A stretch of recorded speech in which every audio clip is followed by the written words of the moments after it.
성도 여러분, 우리가 어느 누군가에게 기쁨을 줄 수 있다면 얼마나 복된 일이겠습니까?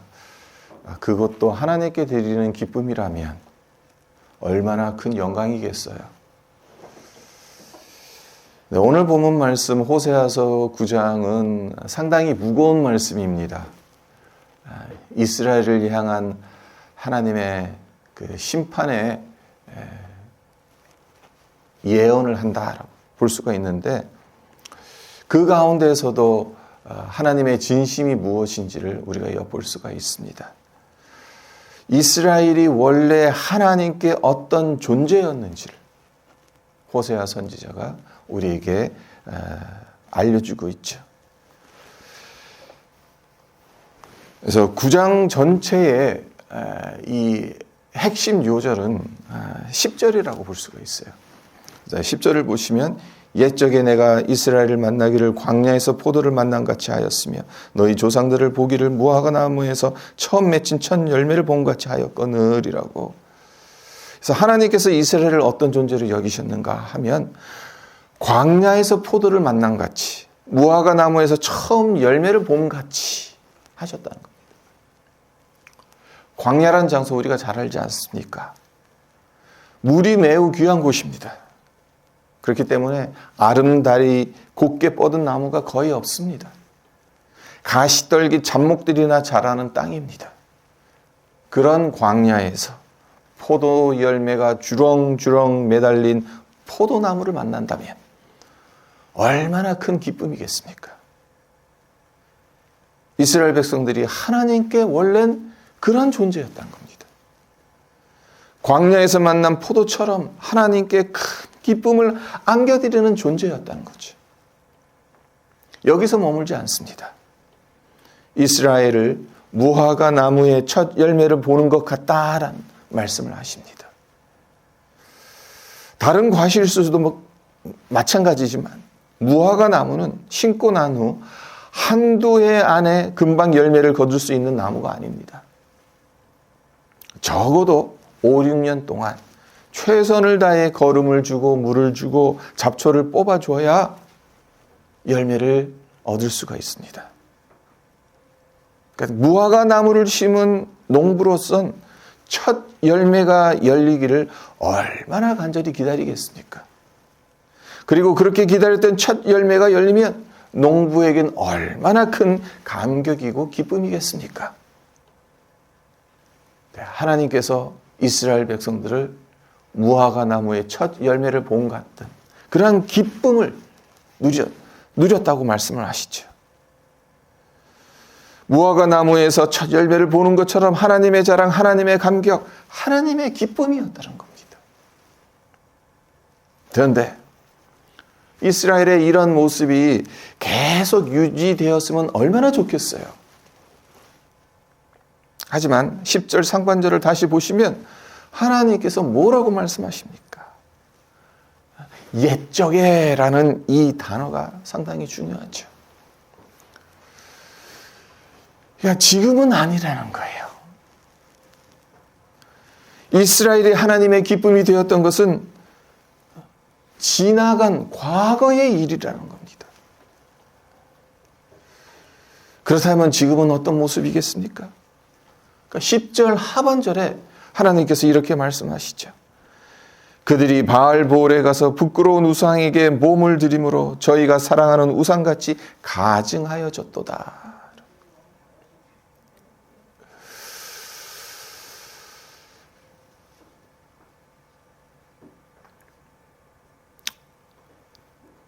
광야에서 포도를 만난 같이, 무화과 나무에서 처음 열매를 본 같이 하나님께 기쁨이 되었던 이스라엘. 네, 지금은 가증하게 됐다. 우상같이 가증하여졌다라는 평가를 내리시지 않습니까? 더 이상 하나님께 기쁨과 감격을 가져다 주는 존재가 아니라 오히려 우상에게 그들의 몸을 들여서 그들이 사랑하는 우상같이 가증한 존재가 되고 말았다는 말씀을 하십니다. 그래서 그 결과가 어떻게 되었다라고 말씀하고 있는지 11절을 보시면요. 에브라임의 영광이 새같이 날아가리니 해산하는 것이나 아이 베는 것이나 임신하는 것이 없으리라. 그러니까 지난날 이스라엘의 화려했던 영광, 아름다웠던 모습들이 어디론가 다 사라져버렸다. 새같이 훨훨 날아가 버렸다는, 하나님께 버림받은 지경에 놓여지게 되었다는 것. 얼마나 처참하고 비극적인 모습입니까? 하나님의 기쁨이 되어야 할 이스라엘이 왜 이 지경에 이르게 되었는지,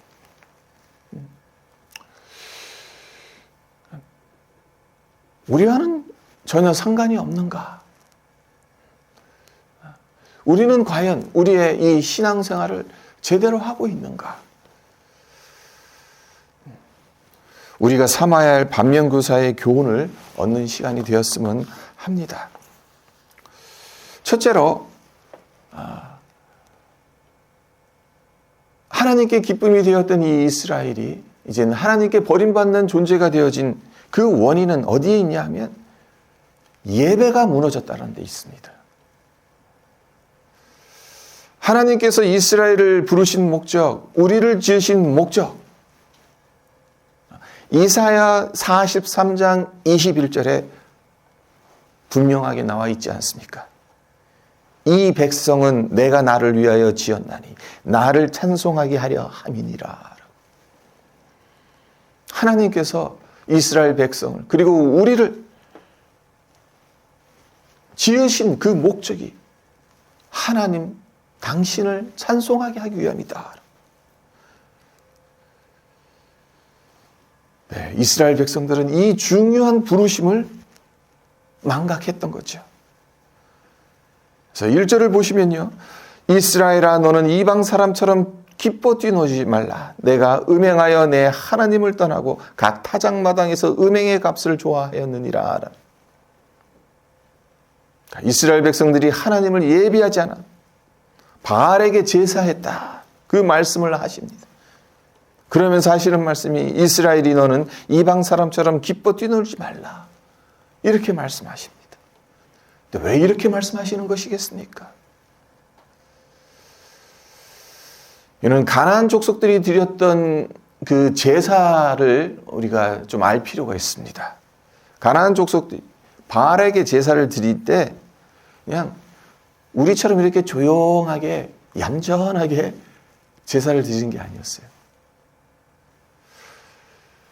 제물을 들고 가서 광란의 춤을 춰요.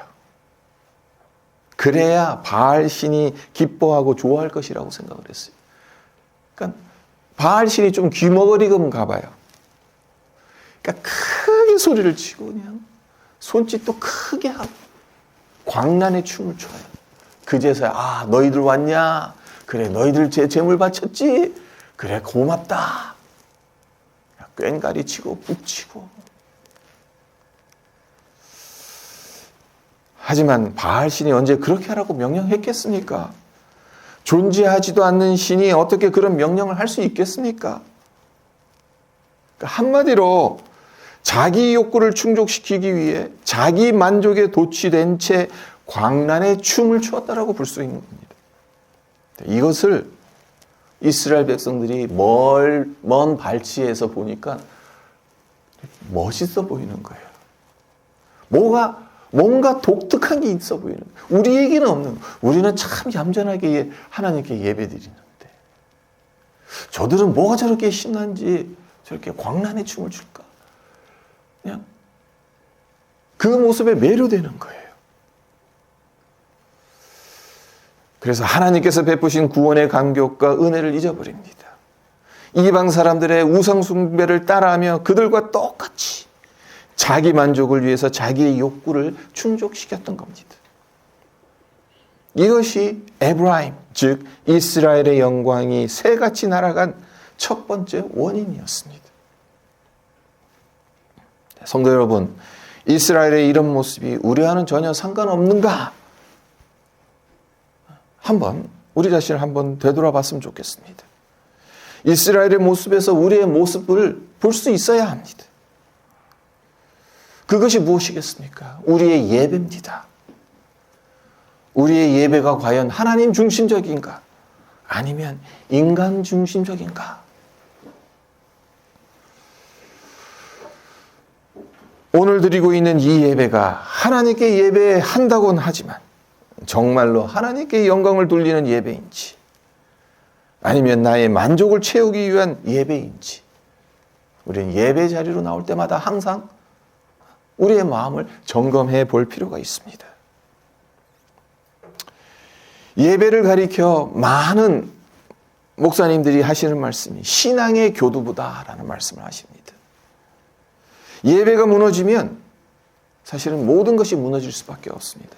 인생도 무너질 수밖에 없습니다. 그래서 2절을 보세요. 예배가 무너졌더니 우상에게 절하고 우상에게 제물을 바치면서 살아가는 우상처럼 이 이스라엘 백성들이 가증하여졌더니 어떤 일들이 일어나는가? 2절을 보시면 타작마당이나 술틀이 그들을 기르지 못할 것이며 새 포도주도 떨어질 것이다. 타작마당이나 술틀이 그들을 기르지 못한다. 이게 무슨 의미인가 하면요, 타작마당에서 타작할 게 더 이상 없어진다는 겁니다. 그러니까 봄에 열심히 씨를 뿌려서 열심히 농사를 지었는데 가을에 그 곡식들을 추수해야 하지 않습니까? 근데 막상 가을에 추수하려고 봤더니, 타작하려고 봤더니 타작할 것이 아무것도 없는 겁니다. 그리고 새 포도주가 떨어진다는 이 말은 포도 농사가 안 되어서 새 포도주를 더 이상 만들 수 없다는 겁니다. 아시다시피 가나안 땅은 물이 귀합니다. 또 물이 좋지가 않습니다. 그래서 그들의 음용수는 포도주입니다. 이 포도주를 만들 수가 없으면 어떻게 보면 그들의 생존 자체가 위협을 받는 겁니다. 한마디로 삶의 어려움을 겪게 된다는 거죠. 예배가 무너지게 되면, 삶의 교두보가 무너진다는 말씀을 드렸는데, 그러니까 이게 엄청난 어려움을 겪게 된다는 겁니다. 네, 이것이 전부가 아니라는 거예요. 4절을 보세요. 그들은 여호와께 포도주를 부어드리지 못하며 여호와께서 기뻐하시는 바도 되지 못할 것이라. 그들의 제물은 애국하는 자의 떡과 같아서 그것을 먹는 자는 더러워지나니 그들의 떡은 자기의 먹기에만 소용될 뿐이라 여호와의 집에 드릴 것이 아님이니라. 이게 무슨 뜻이냐면 예배가 무너지면 삶만 무너지는 것이 아니라는 거예요. 여호와께서 기뻐하시는 바가 되지 못하는 지경에 놓일 수 있다는 겁니다. 어찌 보면 참 두려운 말씀이지 않습니까? 이렇게 한번 생각해 보세요. 하나님의 기쁨이 되지 못한다면 열심히 사는 것이 무슨 의미가 있겠습니까? 예수님을 모르고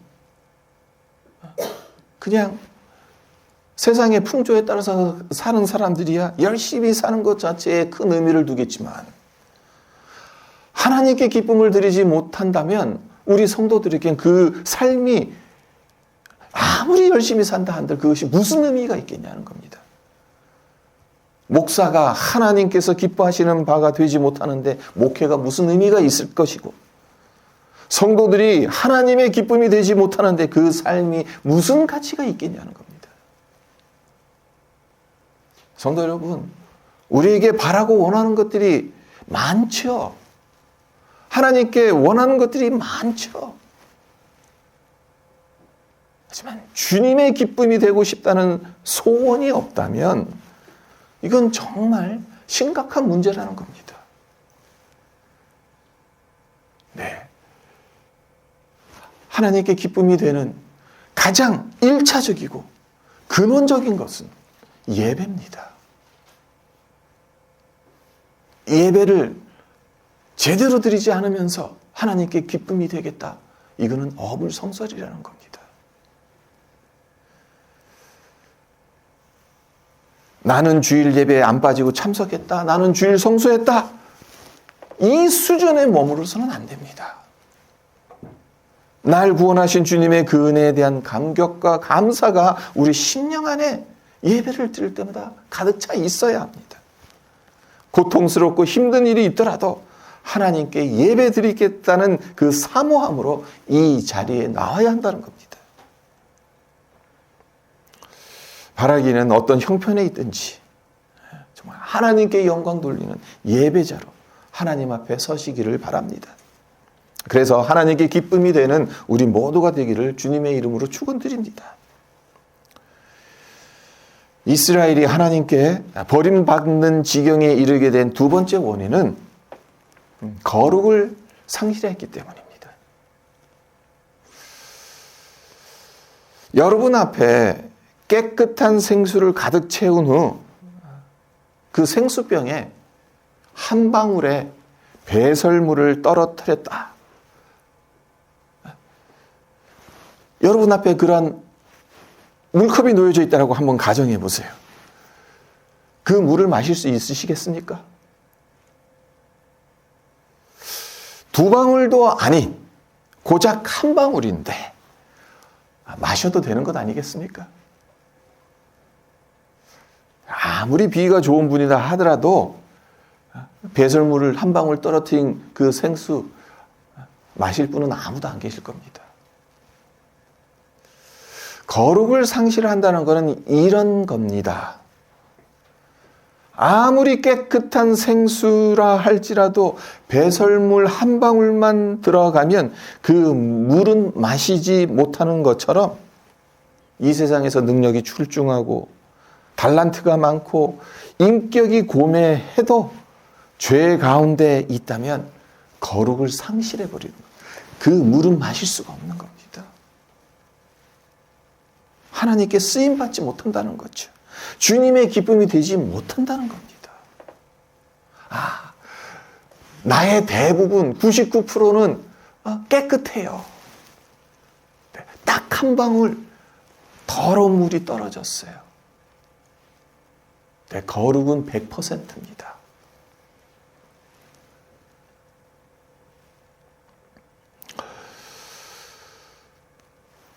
이스라엘 백성들의 예배가 타락하니까 그 결과 거룩의 상실로 이어지지 않습니까?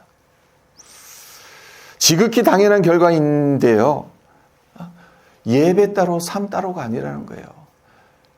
예배를 거룩하게 드려야죠. 삶 또한 거룩하게 드려야 되는 겁니다. 예배가 무너지면 신앙이 무너지고 그 결과 삶의 거룩이 무너질 수밖에 없습니다. 네, 오늘 이 호세아서 9장에서 예배가 무너졌더니 거룩이 상실되어졌더라. 어디서 발견할 수 있냐면요. 9절입니다. 9절을 보세요. 그들은 기브아의 시대와 같이 심히 부패한지라. 여호와께서 그 악을 기억하시고 그 죄를 벌하시리라. 예배가 무너지고 거룩이 상실한 이스라엘 백성들의 모습을 호세아 선지자가 지금 어떻게 고발하고 있습니까? 그들은 기브아의 시대와 같이 심히 부패했다라고 고발하고 있죠. 그렇다면 기브아의 시대가 어떤 시대이길래 이스라엘의 부패를 언급하는 중에 이 시대를 소원하고 있는 것이겠습니까? 기브아의 시대를 이해하기 위해선 사사기 19장으로 갈 필요가 있습니다. 19장에 그 내용이 나옵니다. 네, 먼저 사사기 전체를 관통하는 핵심 구절이 사사기 21장 25절, 사사기 마지막 장 마지막 절이죠. 그래서 그때에 이스라엘이 왕이 없으므로 사람이 각자 자기의 소견에 옳은 대로 행하였더라. 근데 사사기 구석구석에 이게 패턴이 되어서 계속 나옵니다. 이스라엘에 왕이 없더니 이 표현이 계속 나와요. 네, 이스라엘을 다스리는 왕이 누구시죠? 하나님이시잖아요. 그러니까 이 말은 그때의 이스라엘의 왕이 없었다는 이 말은 결국엔 하나님의 다스림을 받지 않았다는 의미인 겁니다.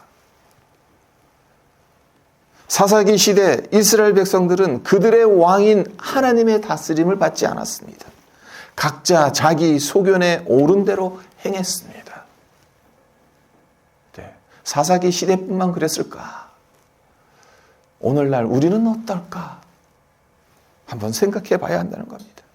근데 이런 영적 암흑기였던 사사 시대에서도 최고로 어두웠던 때가 언제인가 하면 지금 호세아 선지자가 언급하고 있는 기브아의 시대라는 겁니다. 그리고 그것이 사사기 19장에 나온다는 거예요. 기브아에서 아주 황당한 일이 일어나거든요.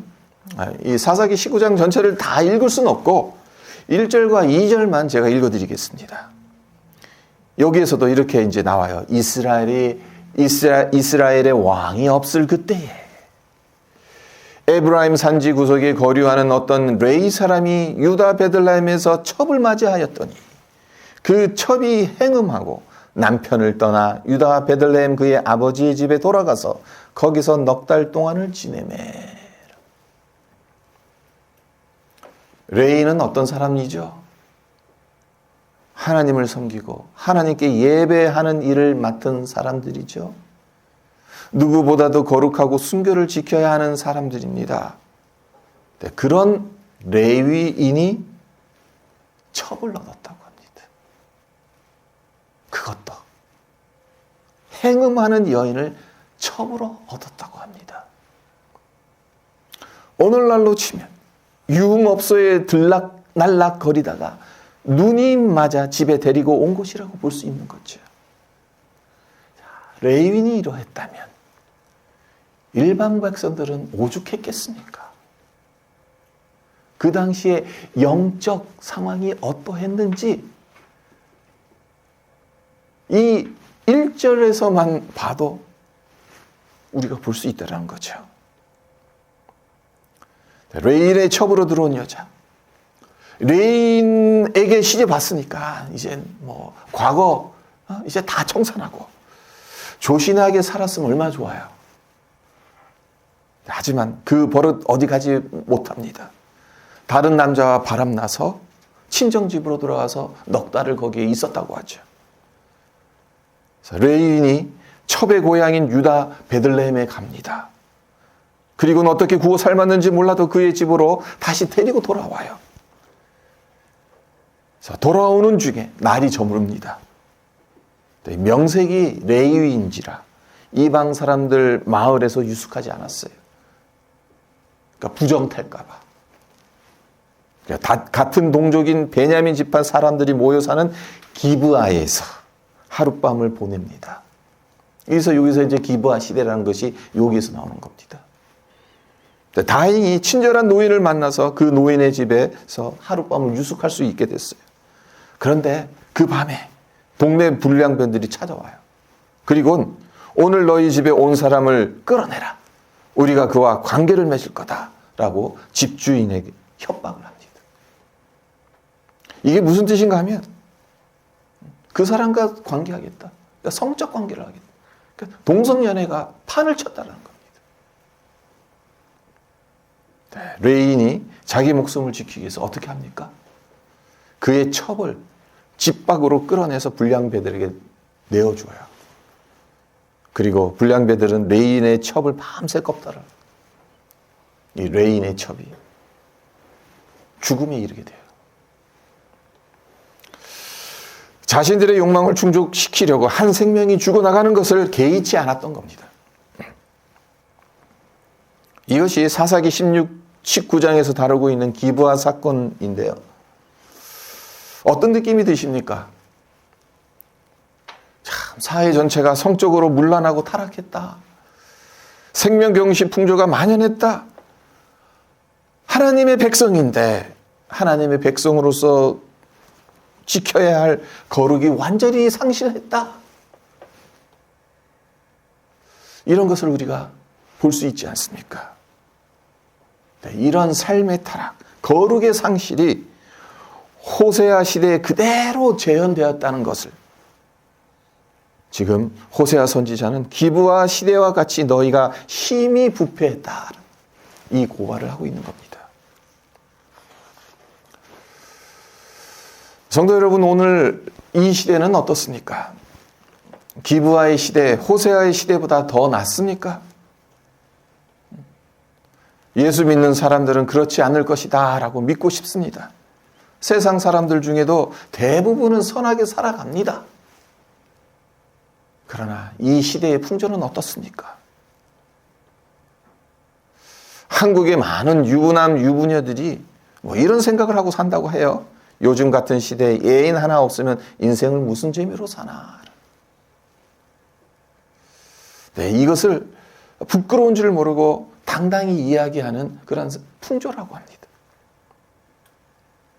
생명경시 풍조는 또 어떻습니까? 돈 몇 푼에 사람 죽이는 일이 비일비재하지 않습니까?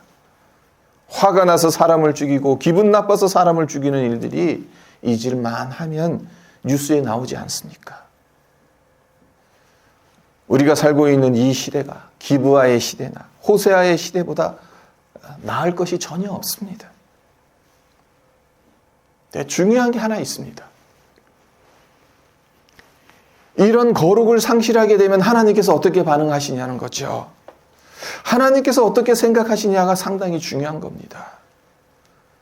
그 답이 15절에 남아 있습니다. 15절을 보시면 그들의 모든 악이 길갈에 있으므로 내가 거기에서 그들을 미워하였노라. 그들의 행위가 악함으로 내 집에서 그들을 쫓아내고 다시는 사랑하지 아니하리라. 그들의 지도자들은 다 반역한 자니라. 그러니까 쉽게 풀어서 말씀드리자면 이스라엘 백성들이 행한 그 짓들을 보면서 하나님께서 엄청난 상처를 받으셨다는 거예요. 그래서 그들을 이제 더 이상 사랑하지 않겠다. 미워하겠다. 그들의 행위가 악하기 때문에 내 집에서 쫓아내겠다. 다시는 사랑하지 않겠다. 이 말씀을 하시는 거죠.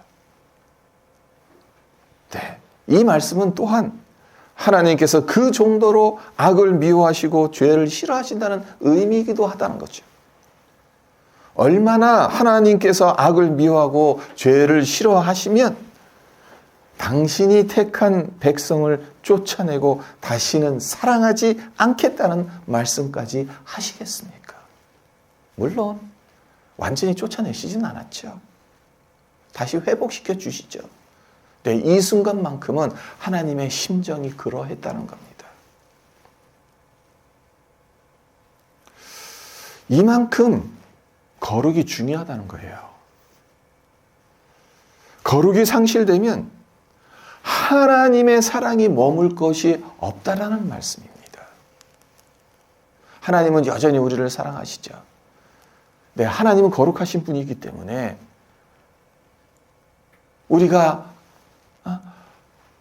거룩의 자리에 가지 않으면 하나님의 사랑이 머물 수가 없습니다.